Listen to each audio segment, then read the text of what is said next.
It's all about communication. So as long as you're communicative throughout the entire process, it can be a quick text, it can be a quick phone call, a quick email, just let them know where things stand. If we don't have a candidate, if we're off on salary, if we're talking to several people with that skill set, it's communicating that with them throughout the entire process and just managing those expectations.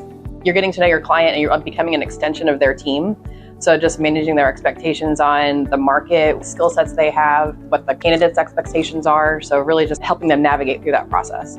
The expectations, that's what it's all about, right? We handle that by just being fully transparent through the process from start to the end. And as long as everything's out on the table, I feel that's the best way to meet those expectations. I'm huge on communication. I'm also very transparent. I like my clients to know everything that candidate has going on, whether it's other opportunities, if they would consider a counteroffer from their current employer, anything they have going on. I want my client to be in the know about it so there's no surprises on the back end. Time is everything nowadays, even more now than ever. And so anything I can do to save my clients time, I will do so and communicate that to them.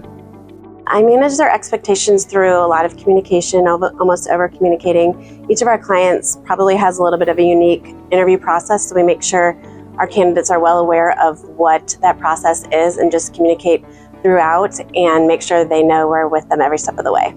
Honesty, transparency, I think high level of communication, oversharing details, good, bad, or indifferent with them. At the end of the day, honesty and transparency is the best way to go.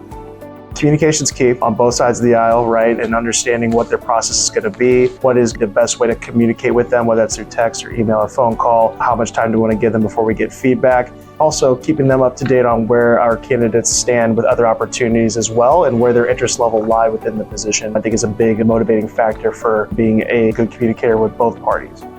Just be real with them and be honest. Don't want to get hopes too high, but also don't want to leave them in the dark if things aren't going well. You gotta be honest with them throughout the whole process, even if things are moving slow. And if you have bad news to give, just try and add a positive twist to it. Well, I'm very upfront. I mean, I'm trying to be as transparent because I've heard a lot of horror stories. Candidates talk to recruiters and then, never hear from them again or don't know what's going on. Or I tell every candidate, the last thing I want you to do is feel like you've been forgotten or go into a black hole as far as feedback, updates, let you know halfway through the week before a weekend hits. I don't want you going through a weekend, on edge, not knowing what's going to happen. And so I just try to give them exactly what to expect. Throughout the interview process, I really make sure to listen to someone and hear them out. Everyone doesn't always get the chance to tell their story, so I make sure to really sit back, absorb what they're saying, and then move forward and either help them out, guide them, find new tips as much as it is just a resume tweak, and then kind of move on from there.